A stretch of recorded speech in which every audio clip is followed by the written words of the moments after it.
Hello, everyone. Bonjour tout le monde.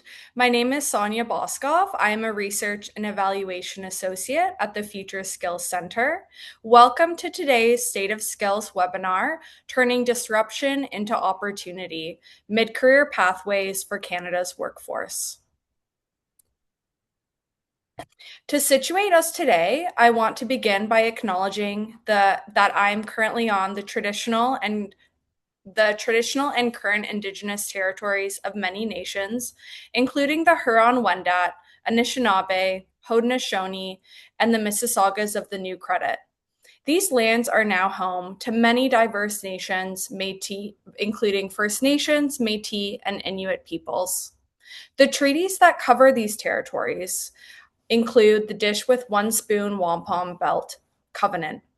As our work takes place across Turtle Island, we also acknowledge that we gather on the traditional territories of many Indigenous nations who have cared for these lands and waters since time immemorial. We are grateful for the opportunity to live, work, and play on these lands. I invite folks that are joining today's conversation to type in the chat which lands you are joining from today.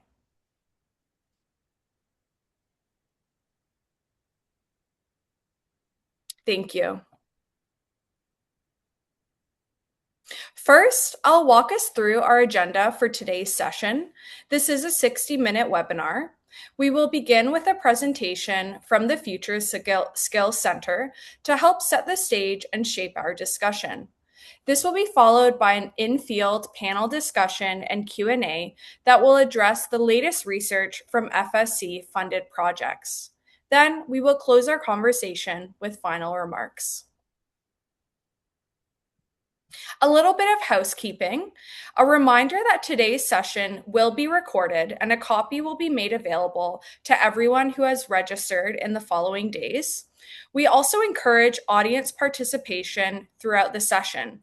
Please feel free to use the chat function to comment and the Q&A feature to ask questions. You'll see the Q&A button on the bottom of your Zoom panel. This gives us the opportunity to interact throughout the session. This is also a bilingual event. If you want to select your audio feed, please turn on the interpretation button that's on the bottom of your screen. This looks like a globe icon, and then select either English or French. Thank you very much, everyone. Now it is my pleasure to introduce the speaker for our opening presentation, Dr. Tricia Williams. Tricia is the Director of Research, Evaluation, and Knowledge Mobilization at the Future Skills Center, and Tricia will also be moderating the panel discussion. Please welcome Dr. Tricia Williams. Thanks so much, Sonia, and it's really a pleasure to be here with everyone. I'm going to take off my glasses so they don't sparkle in the light.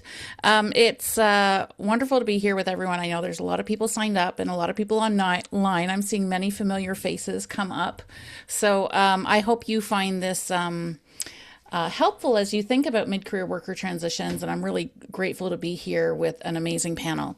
So we've been talking about mid-career transitions for quite a while at Future Skills Center. One of the first kind of summary papers that we did was on this topic, but we know that the issues are not going away, and if anything, they're becoming more and more pronounced and accelerating. You know, the forces that are driving increasing labor market volatility and accelerating job displacement, such as geopolitical shifts, tariff changes. Now there's a war in Iran. We know that there's still rapid technological change, and still we have, of course, our energy transitions ahead. So these things are more and more putting pressure for that many Canadians are facing disruption or potential disruption, maybe unease about what's happening in their jobs. And we know that it's really important to smooth the transitions that workers are making throughout their lives and their careers. So if we go to the next slide. So how many people do we expect this to impact? We really define mid-career workers as ages 35 to 54, and they're a really critical pillar of the labor market in Canada. They represent nearly half of Canada's workforce. They are the backbone of productivity and institutional knowledge. That's actually nice to think, given that I'm squarely in the middle of that age range myself. But we know that this group is also really vulnerable to the triple threat of economic disruption: unpredictable trade tariffs, rapid integration of artificial intelligence, and transition to a low economy, in addition to some of the other drivers that I mentioned. So we know that there's a gap. There's a lot of mid-career workers are employed in the industries most vulnerable to tariffs or to other disruptive events.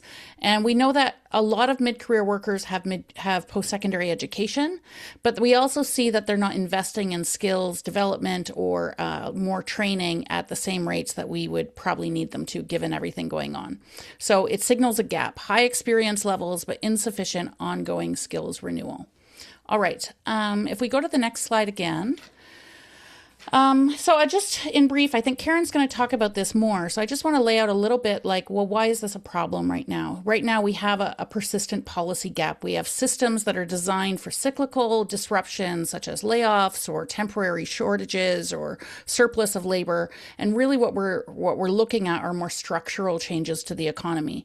So we also know that for workers themselves, there's a really cascading financial and emotional impacts of layoffs. So people have mortgages, they have, bills to pay. They can't necessarily drop everything, enter full-time training the way that maybe they were able to when they were younger. And we know that, often it's hard to translate skills or experience from one sector to another. So if you have experience in the post-secondary sector, how do you translate that experience into working in a private sector opportunity? And the supports that for workers that are there are often too late, kind of after the disruption has already occurred.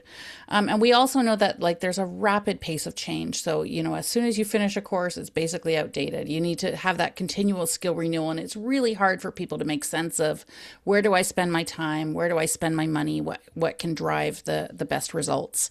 So these are some of the challenges that we recognize. In response to that, if we go to the next slide, Future Skills Center has invested in several different projects, 41 that have been focused on mid-career workers, over $35 million.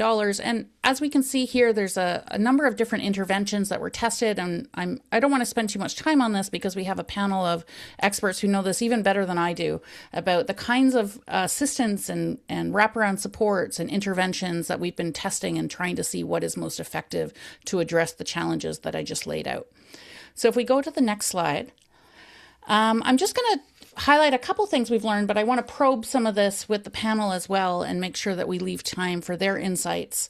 One of the things we've really come away with from all of these investments and projects so far is that really it's about intentional design.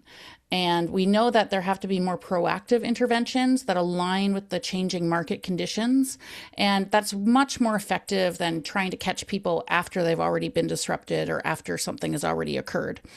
And yet, we know that it can have tremendous effect. So CSTEC, Ken is here, and we'll talk more about the layoff aversion project that we're doing with CSTEC, about early engagement, proactive with workers.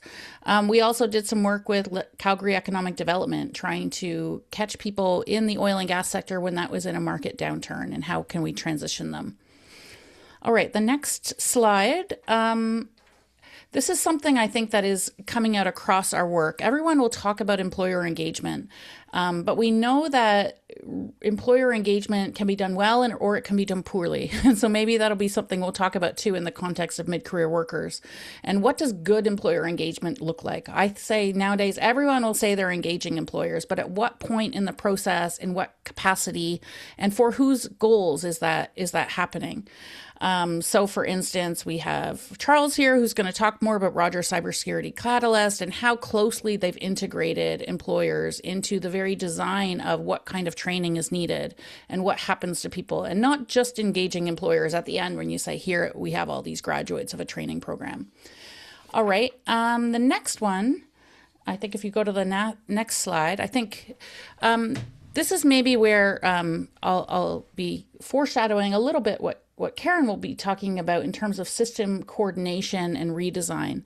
One of our observations is that, by looking at discrete training interventions, we're not able to kind of wrap our hands around the whole system. And some of the things we're thinking about deeply there are around incentives. So how do we get people to incentivize the coordination, upstream engagement? This is why some of the policy announcements recently around workforce alliances are so exciting, because I think that's part of the work of the workforce alliances is to do this coordination. So we've really seen tremendous possibility there when we are looking more closely at the incentives that each group has to participate in training and supporting mid-career workers. So one I'll highlight there is some work that we've done with Excellence in Manufacturing and the Social Research Demonstration Corporation, which was testing how to incentivize employers to invest in skills training. And we know that Canada lags behind other countries in terms of private sector and employer investment in skills training for workers. So if we go to the next slide, we're going to talk some about this today, but about the proactive thinking about interventions that are responding to the current moment, that are not designed for previous eras when unemployment or disruption looked different than it does right now. We also know that we have to continue to work on how do we encourage employer investment in training, and more than encourage, and incentivize and make that make sense from a business perspective. And then we also have a very important service delivery element to this. How can disrupted workers really identify and bolster their skill sets and transition those skill sets into new opportunities that are in our economy? So with that in mind, I think I will turn it over to introducing the panel. I don't know if we have a slide that kind of shows who's all on the panel, but I think we'll introduce everyone and then have you maybe say your name, a little bit about your organization and your connection to mid-career workers, and then we'll have Karen give us a little bit of an overview of the work that Blueprint has done. So I'm going to start with Charles, if you don't mind introducing yourself, Charles, and I'm sure Ellie's going to bring you to the stage as well. Great, thank you, Ellie. So Charles, if you can just introduce everyone, and we're super glad to have you here. I could say who you are, but I think most of the people can hear it from you. Thank you very much, Tricia. Really appreciate the opportunity to be a part of this webinar this afternoon. It's terrific to see such a significant turnout here. My name is Charles Finley. I'm the Executive Director of the Rogers Cybersecure Catalyst. The Catalyst is a hub for collaboration between the public sector, the private sector, and the academic sector in answering major challenges related to technology security. And one of the major challenges that we have taken on since our founding in 2018 relates to workforce training. And this specifically relates to mid-career workers. We've delivered large workforce training programs for mid-career workers. We've developed, we think, an effective approach to developing those programs, and we are, looking forward to the future to continue to develop those. So a little bit about me, about my organization, about the work we're doing, but of course I'll speak more about it during the panel discussion. Thanks, Tricia. No, thanks so much, Charles. We're glad to have you here and your frontline insight on kind of running these kind of programs. We're also thrilled to have Ken Delaney from CSTEC. And Ken, I'm going to have to prevail upon you to please spell out what CSTEC stands for. But really on the front lines of some very current labor market disruptions that are happening. Ken, do you want to say a little bit about yourself and CSTEC? Sure. Well, of course, CSTEC stands for All That Is Good in the World, Tricia. It's the Canadian Skills Training and Employment Coalition. I've got a long background working with unions and in the manufacturing sector, both in collective bargaining, believe it or not, private equity, and even the managing partner at Prism Economics. But for the past 12 years, I've been the executive director of CSTEC. We do labor market research, we do economic impact analysis, we do project occupational forecasting, and we also run a lot of employment-related programs. We run federally funded programs related to helping disadvantaged youth find jobs, and with the Future Skills Center, we ran a program that we called the Layoff Aversion Project. And that was really working primarily with Algoma Steel, but with some other employers as well, where we knew that there were layoffs going to be upcoming because of planned technological change. And we were able to train a lot of those workers. And in the case of Algoma, they had to be licensed to work in the new technology, the electric arc furnace that was being built. And so we used the proceeds to do that. And it was a great success. We worked closely with the employer, with the Steelworkers Union, with local trainers. And we think that that's a decent example of mid-career worker transition. Thanks so much, Ken. We're really happy to have you here. And last but certainly not least, we have Karen Myers, who's the president CEO of Blueprint, which is a consortium partner of the Future Skills Center. Blueprint works with several of the partners that I mentioned in the examples in our portfolio, and has recently produced a really great playbook on thinking about mid-career transitions and how we can help navigate through this looming issue that's such a big policy and programmatic priority. So Karen, I think maybe introduce yourself, a little bit about Blueprint, and then I think it'd be great if you can walk everyone through the playbook and some of the pillars that Blueprint identified through its work, and then we'll bring it back for discussion with Charles and Ken.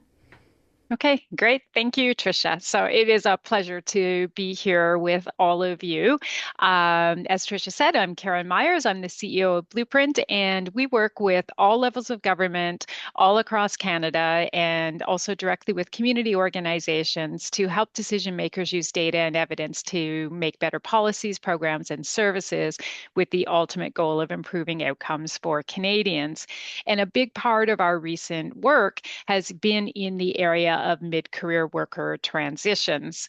I think, as Tricia said, it's really no secret to say that our employment service system was created for a very different purpose, and it was not designed to support those proactive occupation transition to transition for experienced workers. So figuring out how to do that, given the scale of disruption that we are facing, is a really pressing challenge for our country. So should I just launch into it, Tricia? Okay, so some of the work we have been doing is thinking about understanding these gaps and then thinking, what do we actually need? What would work? And our first observation is that we really lack that practical system-ready framework in a way that aligns workforce development priorities with economic priorities. And that is so critical, especially given the degree of disruption that we are facing. So, and as part of that, we need to be engaging employers very early in that process and really starting from that demand side and ensuring that as much as possible, we can start engaging and delivering services before job loss occurs. So I think that's something we all understand and want in principle. The question is, how do we actually make that happening? And so our work has been about connecting that system level workforce planning with individual service pathways that can help practitioners deliver in their day-to-day work. So as part of that, we're going to need some new systems building blocks. So and it's not something that we can do on just a project by project basis. So what we tried to do in our playbook is think about how this could all fit together and give some thought to what parts we're already doing well, where there are promising approaches that have emerged, what can we build on, and what do we need to drive towards. So I think now, so we've got the slides up here. This is a very high level overview of what we do in the playbook. So we built it around 3 pillars. And the first pillar is that systems level collaboration piece. And this is so foundational and one that is really absent from our existing systems. And so often when we're doing training programs, when we are funding through initiatives and so on, it is program by program. A provider identifies a need, designs a course, and then tries to connect with employers. And this is a hard way to do things. So what we've tried to think about is how could this work if we were to start much further upstream and we actually had entities and planning infrastructure that could bring governments, employers, labor organizations, training providers, and other intermediaries together to ask a different set of questions. Where are disruptions likely to occur? What occupations are at risk? And what viable transitions exist for those workers, or in the case with CSTEC, what might need to be true for workers to keep their jobs or transition to other roles within their existing employer.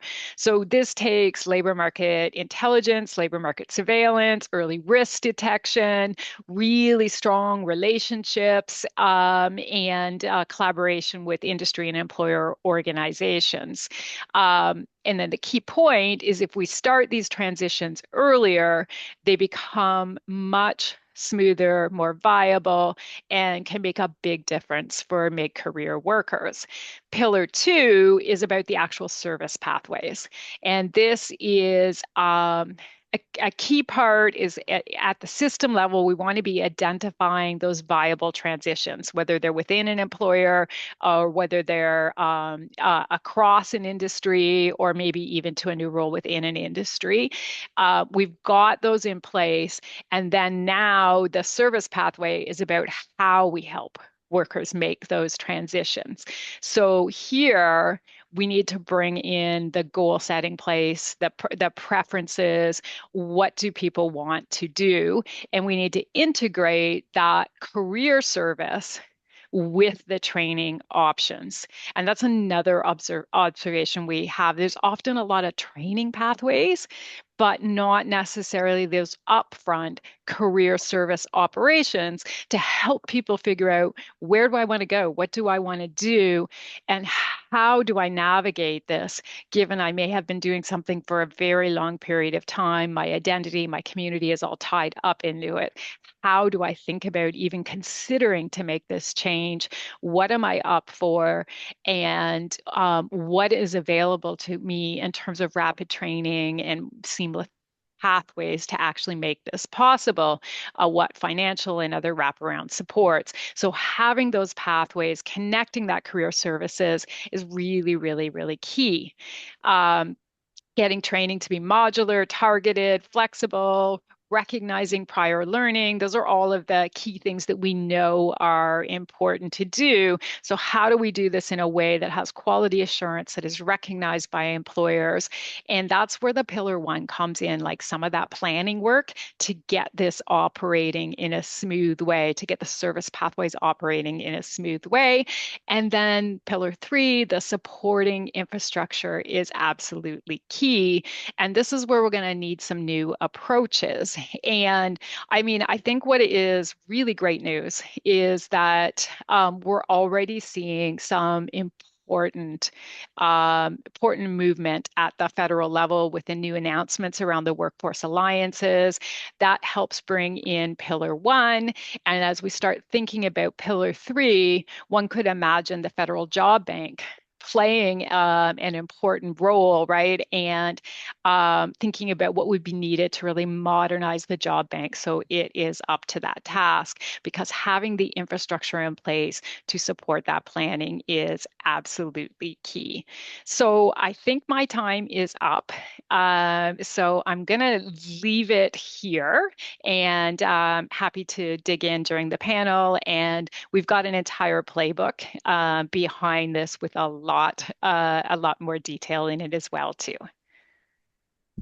Very well done. It's hard to distill the richness of all the insights and lessons in the playbook in a few minutes. So you introduced it very well. Thanks, Karen. So I think that's maybe a good transition point, and maybe I'll start with Charles and then I'll go to Ken. Charles, what elements of this model resonates with the work that you're doing at the Cybersecurity Catalyst with mid-career workers? And, what elements do you see in your sector or kind of area of that might be missing from what you're doing? Sure.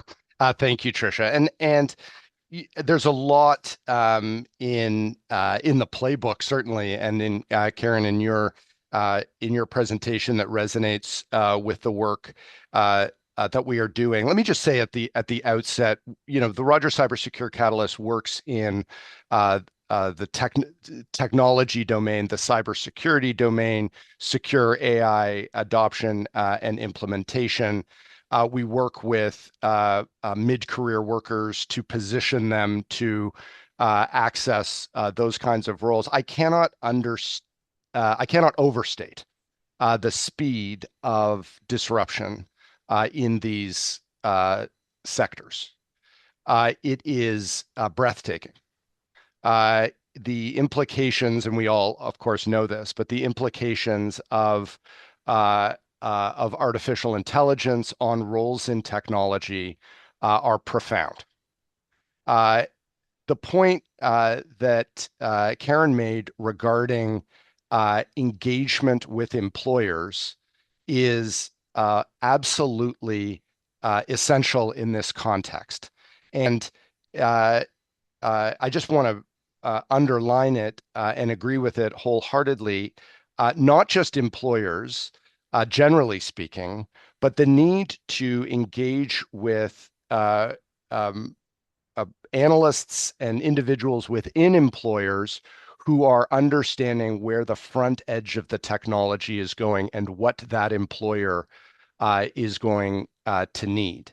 That's vital because they are, of course, the demand side of this equation. And it's only if they understand and you understand exactly what is needed by the mid career workers in their transition that you are going to be able to effectively place workers into positions. And this is something we have learned at the Rogers Cybersecure Catalyst very directly. And these needs can change very quickly. So I just want to underline that piece because it's very important. And let me just say it is not something that happens once. These relationships with the employers are constant.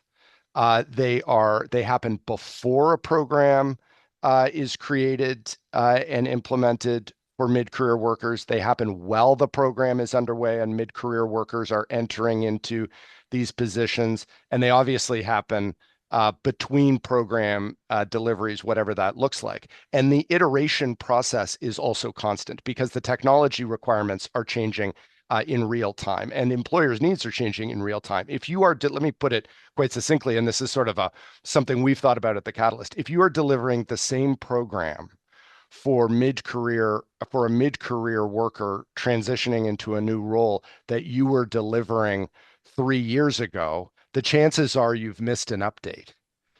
And that constant process of iteration and updating, I think is really important. Let me just make another point that really resonated with me from what Karen was saying, and that is in respect of wraparound supports. Mid-career workers are different from, of course, from early career learners. We work with early career learners as well. Early career learners, as we know, are much more flexible. Their lives are different. They're just in a different place. And mid-career workers will not succeed typically in transitioning to new roles without significant support outside of training for those transitions on a system-wide basis. So I just make those 2 points that really resonated with me for what Karen was presenting and the challenge that's before all of us. I mean, this is happening in real time. We see the federal job numbers that came down today. They're very, very disappointing. It's a serious situation for mid-career workers in our economy. And the solutions that we are needing to develop in the technology sector need to be developed in real time. Connection with employers and wraparound supports for learners are vital. Let me stop there. I'll No, come back to some of that, but no, those thanks, are my Charles. thoughts. And I think that's a really good transition point to Ken's work and what CSTEC is doing, like working with Algoma, working with some of the workers who are affected by this. You're on the ground trying to navigate, through the Power Action Center approach. So maybe you can explain a little bit about what the intention of that is and what CSTEC is finding, like what is happening with the Algoma workers that you're working with now, and like how is this working for them right now? Well, I think it's appropriate that you've referred to me as on the ground, because a lot of the times when I'm up there dealing with this, I feel like I am literally on the ground. It's quite challenging. So I'll kind of combine what we're doing with Algoma and refer to Kieran's slides, because I think Blueprint and FSC is certainly on the right track. There's a lot that I agree with. There are a couple of things that are missing, and I think a couple of things that are easier to write onto a slide than they are to accomplish. And maybe I'll start with that, since you asked me about the Power Action Center. So I think I agree with everyone that to get all the stakeholders in a situation like this to collaborate is really important. But I think it's important to note that it's not that easy to make it happen, and just asking them to collaborate isn't enough. And there's all sorts of conflict. The tug of war between provincial and federal governments over jurisdiction on certain training things is not news to anybody, I assume, that's attending this webinar. When a corporation like Algoma Steel lays off roughly a third of its workforce, the relationship between the union and the company is just not going to be good. And you also have, these days with colleges funding cutbacks because of the reduction in temporary foreign students, they're all scrambling for revenue. They compete with each other. When there is an opportunity where there's a bunch of people laid off, they all want to show up and start selling their programs. So I guess point number one is I would add leadership and mediation skills as important factors in attempting to build that kind of collaboration. The second thing that I think is easier said than done is the early intervention point. In some cases, you can do it. In the case of Algoma Steel, because it was a planned, there was a big capital expenditure, and the company made a decision to transition from an integrated steelmaking production system to what's called an electric arc furnace. It's higher productivity, lower CO2 emissions, et cetera, et cetera. Big, heavy capital expansion. So there was a sufficient runway, right? There was a timeline where you could actually do that kind of planning that enables you to manage these workforce disruptions well. But often there is no such warning. We live in a world where if Mr. Carney says the Tkachuk brothers slashed Connor McDavid in the Canada-US hockey game at the Olympics, overnight there might be a tweet, and all of a sudden there's an extra 30% tariff on Canadian steel. And so there's no opportunity to do the planning. And it's even harder. I am involved in trying to start up one of the alliances and all this work. And we have talked about things like early warning systems.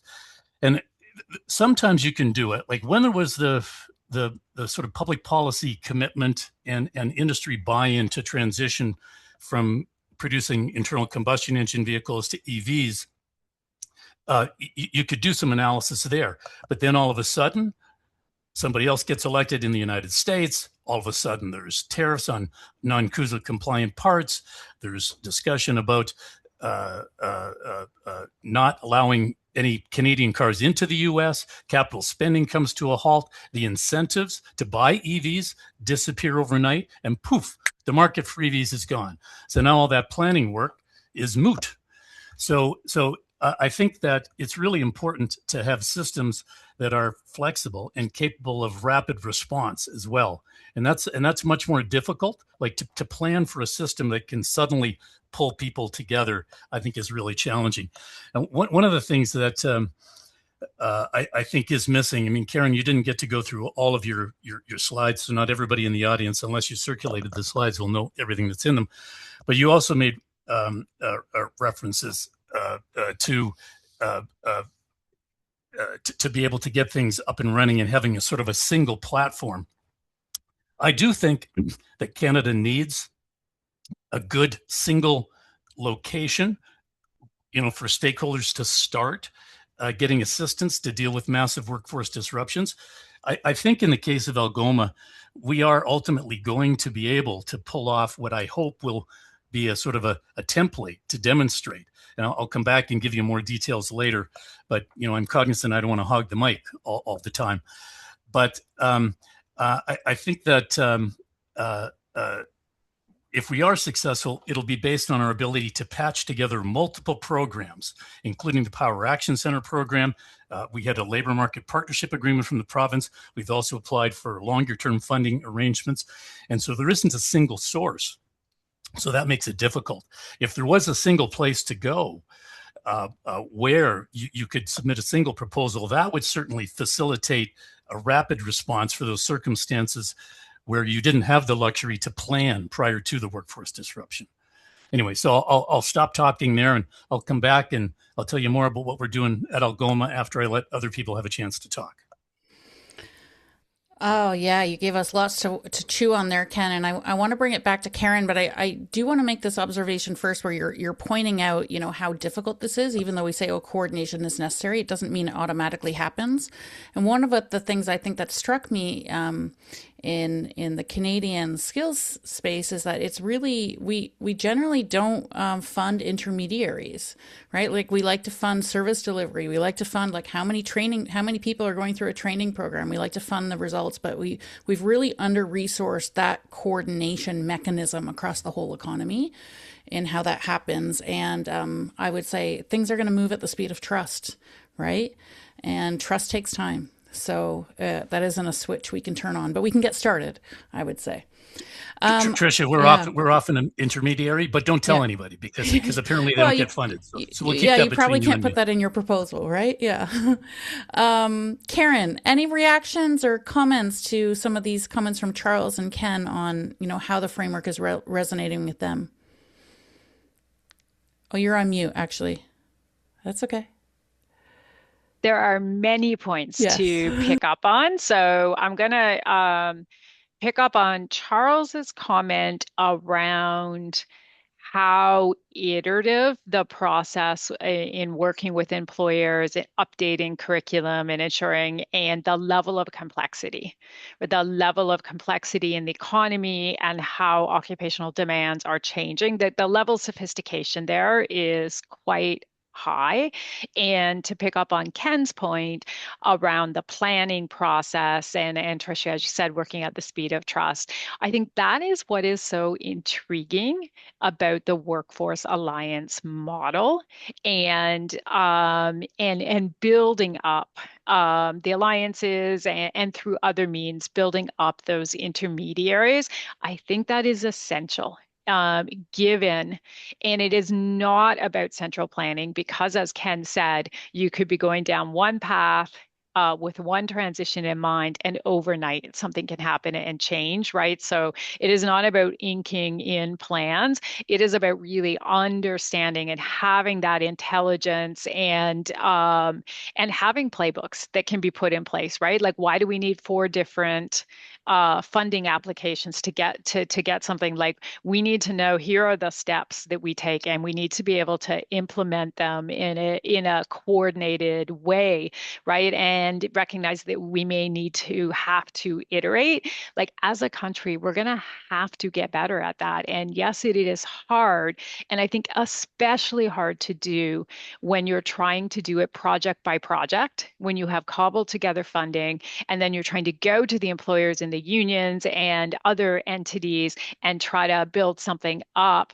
That is the hard way.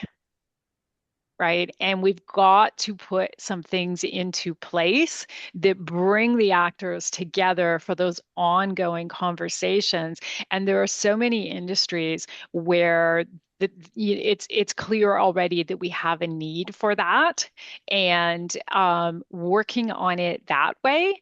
And then there are probably many people who work with organizations who work primarily on the supply side of things. And I think there's a very important role for organizations. Like, really, you are on ramps, right? For people who are at risk, who are worried, don't know where things are going or how, if they're going to have a job, at what things look like, right? Like, bringing in and working with people and helping them get ready, helping them think about what does it look like for me to navigate my career, because we do need to think about it from the side of people through the lens of thinking about themselves and their career. There's a very important role for thinking about things through a supply side lens.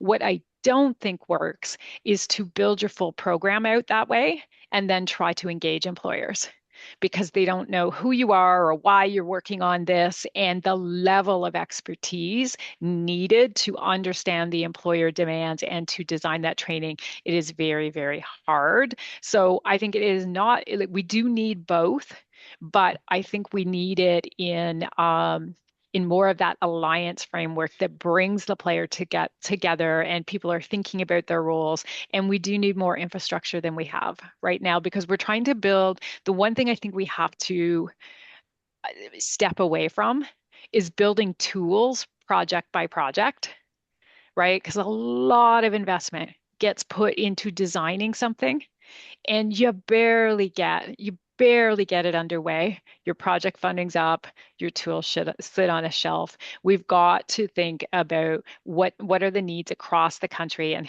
how do we start building up that infrastructure.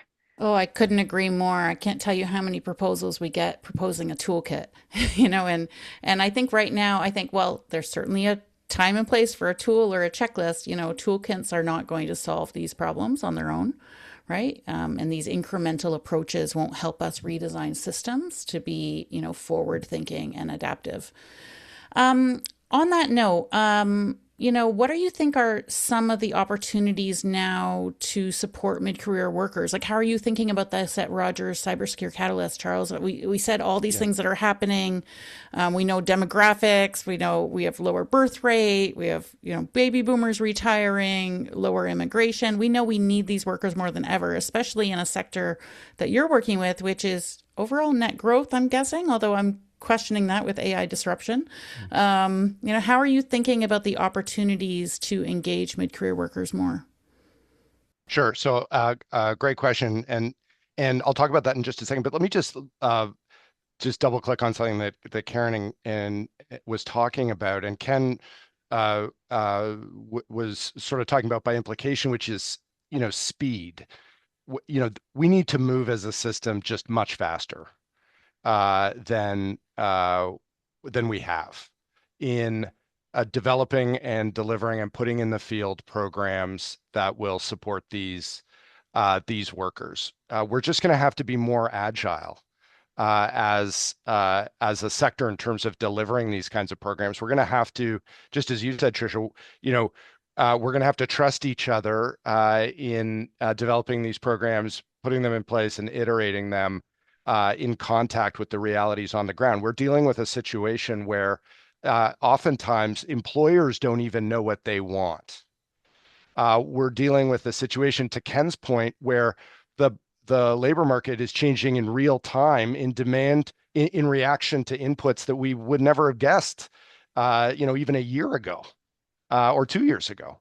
And in this context, agility, making decisions quickly, working fast, being prepared to make mistakes, and working through those mistakes to get to positive outcomes, I think is more important than ever. Just in answer to your direct question, one of the pieces that we've been wrestling with is how do you get a mid-career worker to have the kind of level of experience in a new domain which an employer will typically want. We have employers who are looking for some kinds of experience related to the technology that they expect their employees to be using. And a mid-career worker who's transitioning in needs to be able to show some experience with that technology. What does simulated frontline on the ground experience look like?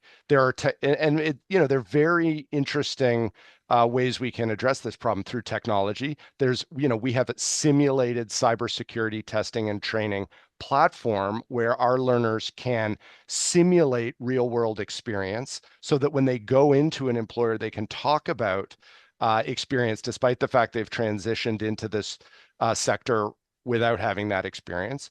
We also have developed a clinic model where our learners will be able to engage with cybersecurity problems in the field while they work, so that when they go into the job interview, when they make that transition, they're going to have something to say about actually having frontline experience. So these models of answering the experience need on the demand side for mid-career workers is important. Just another piece that I'll say, we have a lot of mid-career workers, and just to the experience point or the skills point, mid-career workers who are transitioning into new roles, who come to us and say, I don't have any of the skills that you probably need in cybersecurity.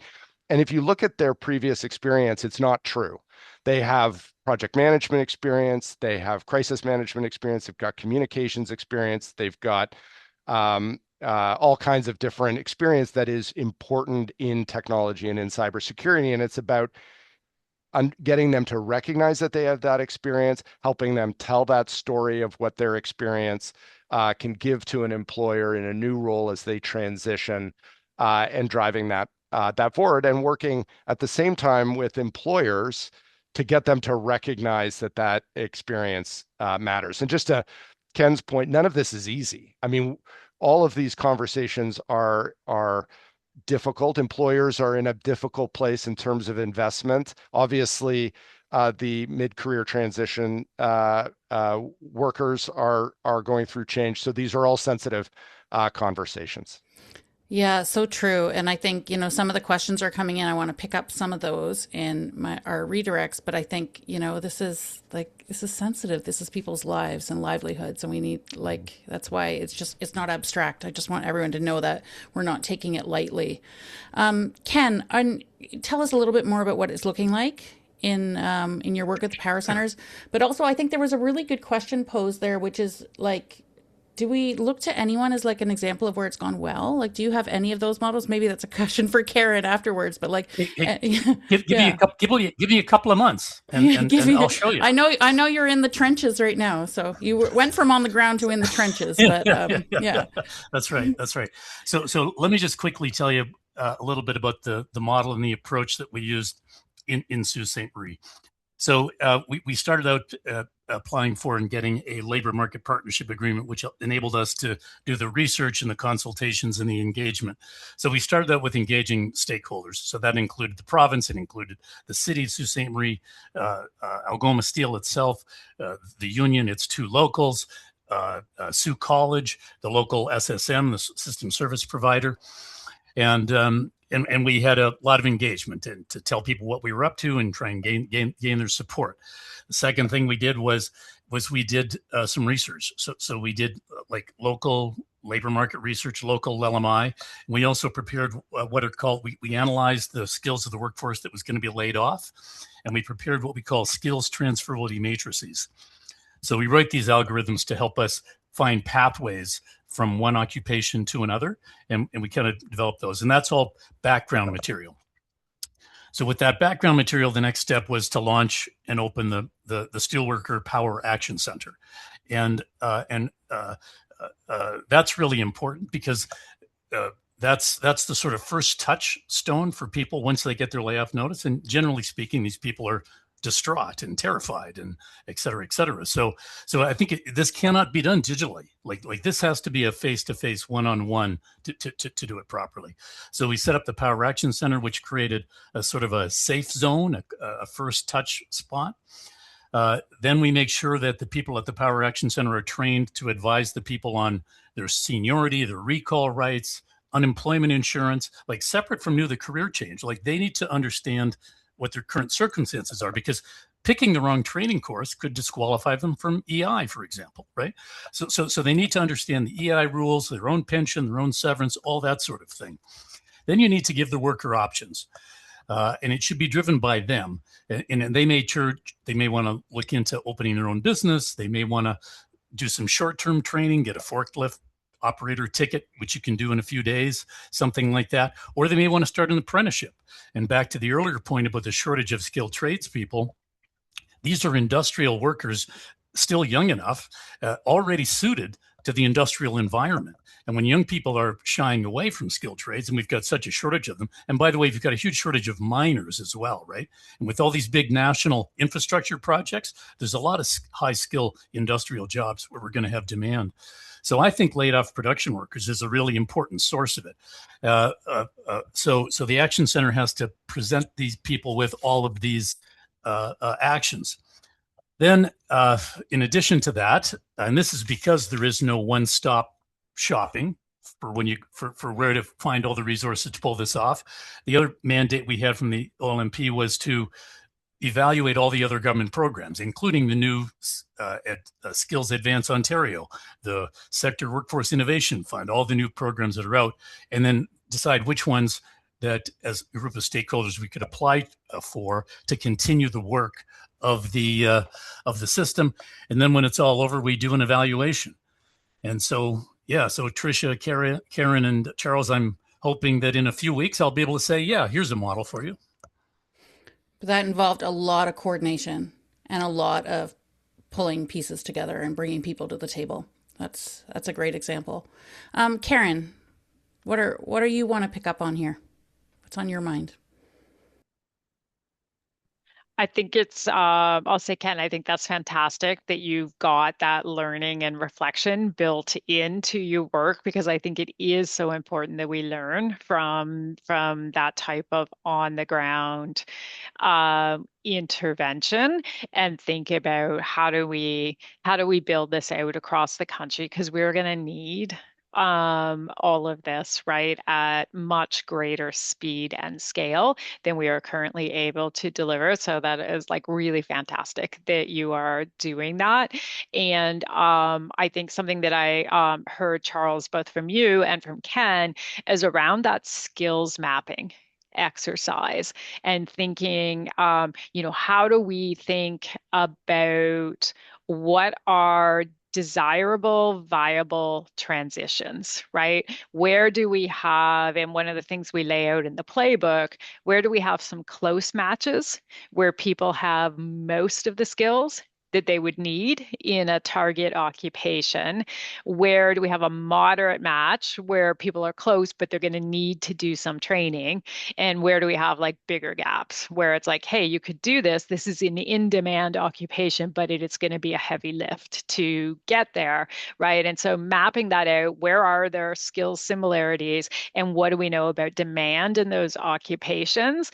That is really important modeling work, right? And as Ken said, there's that we can take advantage of some technological innovations to be able to do that in a really rigorous, sophisticated way. But then what I also really like then about Ken, what you said, is then you have to put the personal lens on it. And this is where career services come in and really helping people understand, like, what are my interests, what are my preferences, what can I tolerate in a work environment, what do I love in a work environment. So then we gotta take that personal piece to it as well too. So these are knitting disparate things together, and it's fantastic that you've been able to knit some of these things, because it's not the same skill set and it's often not the same entities that are doing this. So how do we actually bring this together into a system? Yeah, agree. That's fantastic. Ken, I'm going to give you 1 minute because then I want to try to squeeze in one lightning Yeah, final round. I just want to say I want to come back to the importance of the personal touch, because what happens with these people, generally speaking, is about as soon as the layoff notices are issued and we had the Power Action Center launched, about 30% of the workforce sort of immediately showed up and registered with us, and then we have to wait. Now the layoffs themselves don't occur until March 23rd. They haven't even occurred yet. Soon, a couple of weeks.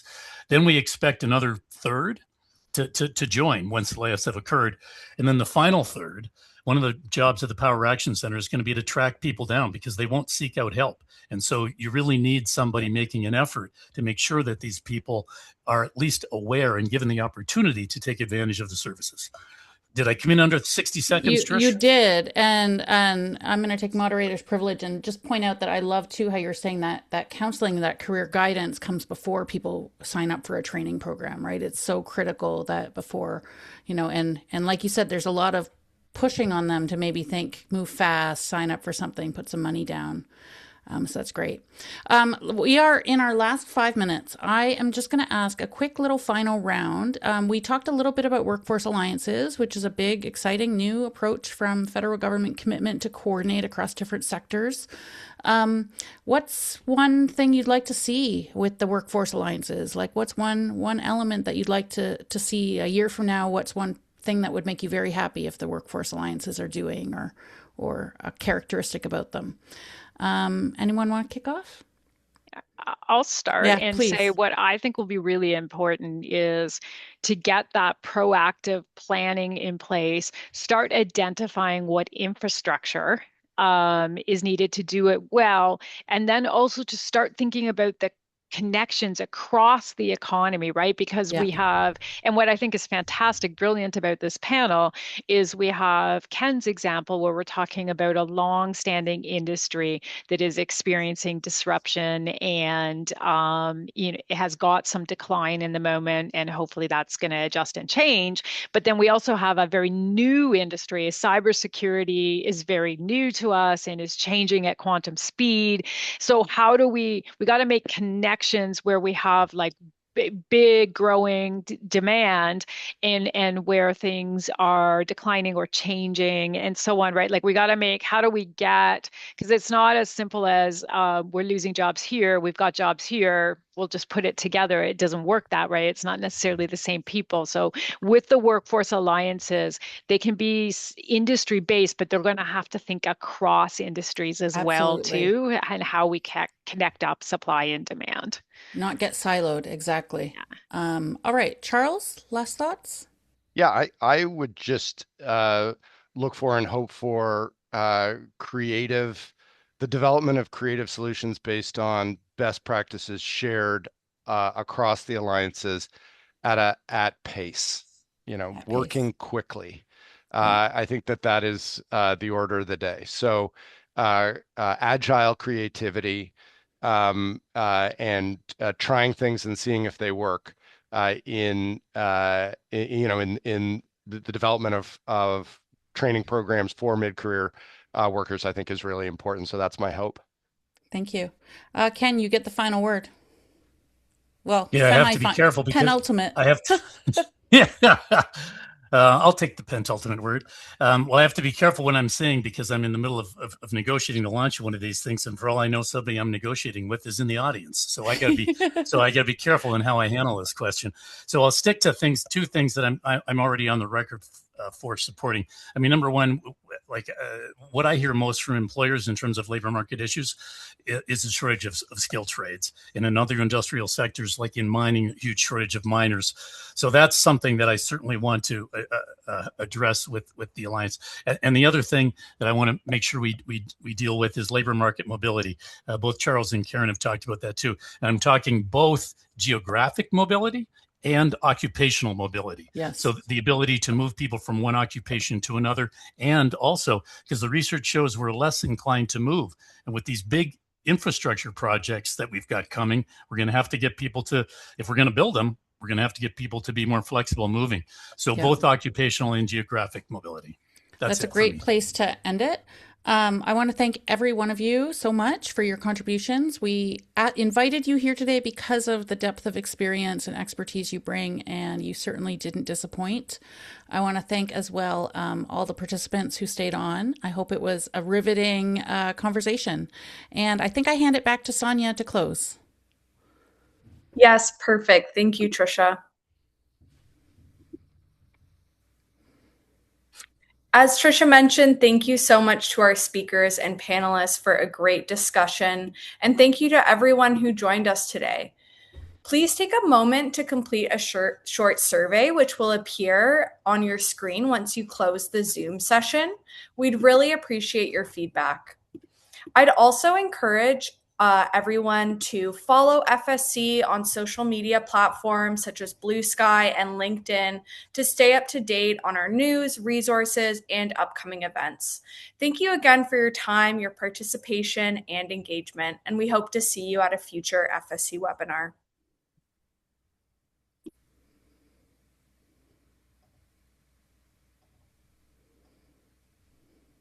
Bye-bye.